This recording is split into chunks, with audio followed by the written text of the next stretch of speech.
Dan untuk membahas kasus pilot dan juga kopilot Batik Air tertidur saat terbang, kita akan membahasnya bersama dengan pengamat penerbangan Alvin Lee yang telah bergabung bersama kami di Kompas Malam. Selamat malam. Selamat malam, Mas. Mas Alvin, ini Anda melihatnya seperti apa? Bagaimana terkait dengan regulasi penerbangan, awak penerbangan sebelum melakukan penerbangan? Ya, kalau regulasinya saya kira sudah ada, dan saya sudah mempelajari juga laporan awal KNKT. Waktu istirahat yang diberikan kepada awak pesawat, yaitu pilot dan kopilot, waktu istirahatnya juga sesuai dengan peraturan. Jadi secara regulasi ada, dan waktu istirahatnya juga diberikan sesuai dengan peraturan, bahkan lebih banyak. Tapi memang ada masalah, kopilotnya itu kan menurut keterangan baru saja mempunyai 2 anak ya, kembar, sehingga mungkin kualitas tidurnya itu tidak baik karena dia harus bangun tengah malam bergantian dengan istrinya, dan kalau tidak salah pilotnya itu juga sedang pindahan rumah. Nah, ini yang hal-hal seperti ini yang membuat kualitas waktu istirahat mereka itu agak terganggu. Dan saya juga mempelajari bahwa ketika mereka itu masuk kerja jam 1.25 pagi, berarti mereka berangkat dari rumah itu sekitar tengah malam. Kemudian take off pertama dari Cengkareng ke Kendari itu jam 3.14. Ketika penerbangan pertama Jakarta ke Kendari, kopilotnya itu sudah minta izin kepada kapten untuk dia beristirahat tidur, dan itu diizinkan, kapten yang menerbangkan sendirian. Kemudian pada rute baliknya dari Kendari ke Jakarta, gantian kaptennya yang minta udah kopilotnya yang menerbangkan, kaptennya tidur.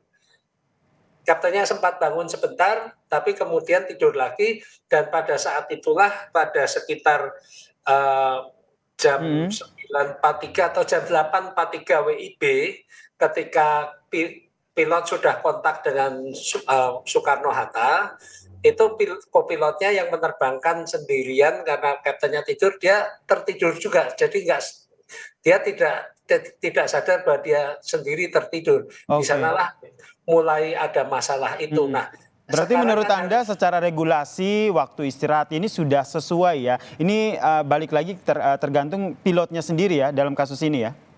Iya, jadi ini memang kondisi pilot yang saya nilai mengalami keletihan, bukan sekedar lelah, tapi keletihan fisik maupun mentalnya ya. Saya kok lebih perhatian kepada kondisi kejiwaan pilot ini sedang letih gitu. Demikian.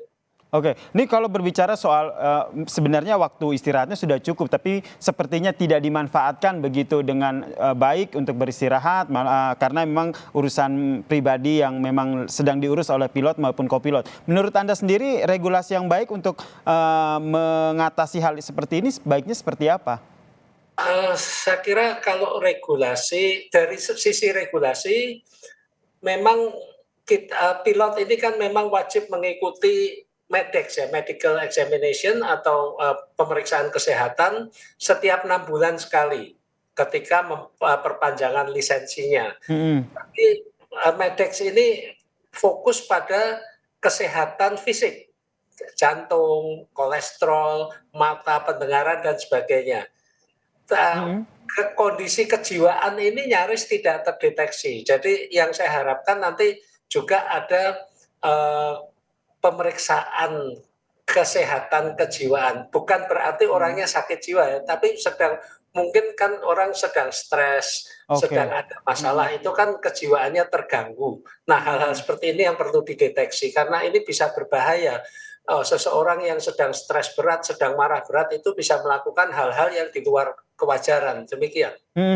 Ini kan kalau kita lihat sudah dinonaktifkan begitu sementara pilot dan juga kopilot. Menurut Anda apakah ini sudah cukup? Lalu bagaimana dengan sanksi yang diberikan untuk pihak maskapai? Iya, pertama ya, menjatuhkan sanksi pada personil itu tidak menyelesaikan masalah. Ya, 2 personil yang bermasalah ini memang disingkirkan sementara waktu. Tapi kalau akar permasalahannya misalnya shift kerja yang berangkat tengah malam ini, apa yang harus diperiksa dan sebagainya, ini kan yang harus dibenahi di sana. Kalau ini tidak dibenahi, ini akan terulang lagi. Jadi bagi saya tidak begitu memperhatikan sanksinya apa. Kalau Batik Air mengistirahatkan sementara, tidak menerbangkan, saya melihatnya lebih pada memberi kesempatan mereka pertama untuk konsentrasi membantu pada penyelidikan. Jadi jangan dianggap ini sebagai sanksi. Kedua juga untuk pemulihan kondisi kejiwaan mereka. Mereka jelas ini sangat letih, ya ini biar kembali dulu. Tapi saya tidak melihatnya sebagai sanksi. Ini lebih pada fokus pada pemeriksaan. Nah, hasil pemeriksaan nanti adalah untuk perbaikan-perbaikan, bukan hanya untuk Batik Air saja, tapi semua maskapai penerbangan di Indonesia. Iya, sehingga memang benar-benar kualitas dari pilot maupun kopilot ini terjaga ya selama bertugas begitu. Menurut Anda ke depannya baiknya seperti apa begitu? Apakah perlu dikeluarkan regulasi baru begitu terkait dengan menjaga kualitas mental ataupun kualitas fisik dari para kopilot atau seperti apa?